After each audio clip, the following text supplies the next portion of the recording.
प्राचीन काल में एक साहूकार था। उसके 7 बेटे और एक बेटी थी। साहूकार की बेटी सातों भाइयों की लाडली बहन थी। उसके भाई रोज उसी के साथ भोजन करते थे।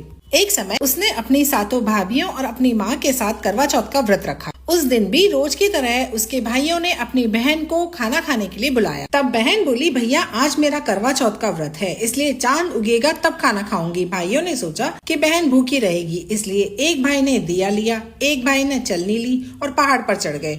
दिया जलाकर चलनी से ढक दिया और कहा, बहन चांद उगाया है, अर्घ दे लो, खाना खा लो।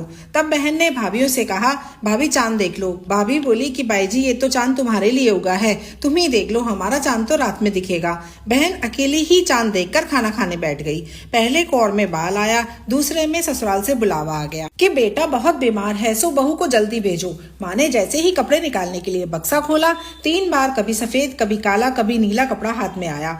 माँ ने सोने का सिक्का पल्ले से बांध दिया और कहा कि रास्ते में सबके पैर छूती जाना, जो तुझे अमर सुहाग की आशीष दे, यह सोने का सिक्का उसे ही दे देना और पल्ले में गांठ बांध लेना। रास्ते में सब औरतें आशीष देती गई, पर किसी ने भी सुहाग की आशीष नहीं दी। ससुराल के दरवाजे पर जेठ की लड़की झूला झूल रही थी। वह उसके पैर छूने लगी तो वो बोली, सीधी हो सपूती हो, 7 पूत की माँ हो। यह वाक्य सुनते ही उसने जल्दी से सोने का सिक्का उसे निकाल कर दे दिया और पल्ले से गांठ बांध ली। अंदर गई तो पति मरा पड़ा था। बहू ने अपने मरे हुए पति को जलाने के लिए नहीं ले जाने दिया और बोली कि मेरे लिए अलग से झोपड़ी बनवा दो।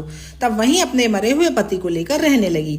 रोज सास बची कुची ठंडी बासी रोटी बच्चों के साथ भेज देती। कुछ समय बाद माँ हमें तिल चौथा आई और कहने लगी, करवा ले तू करवा ले, घड़ी बुखारू करवा ले, 7 भाइयों की प्यारी बहन करवा ले, दिन में चांद देखनी करवा ले, व्रत भांडनी करवा ले। तब वह बोली कि हे चौथ माता, मेरा उजड़ा हुआ सुहाग तो आपको ही बनाना पड़ेगा। मुझे मेरी गलती का पश्चाताप है, मैं आपसे माफी मांगती हूँ। तब चौथ माता बोली, मेरे से बड़ी बैसाख की चौथ आएगी, वो तुझे सुहाग देगी। इसी तरह बैसाख की चौथ आई और उसने भी कहा कि भादवी की चौथ तुझे सुहाग देगी। कुछ महीने बाद भादुड़ी चौथ माता स्वर्ग से उतरी। तेरे ऊपर सबसे बड़ी कार्तिक की करवा चौथ माता नाराज हुई है। यदि तूने उनके पैर छोड़ दिए तो कोई तेरे पति को जिंदा नहीं कर सकता।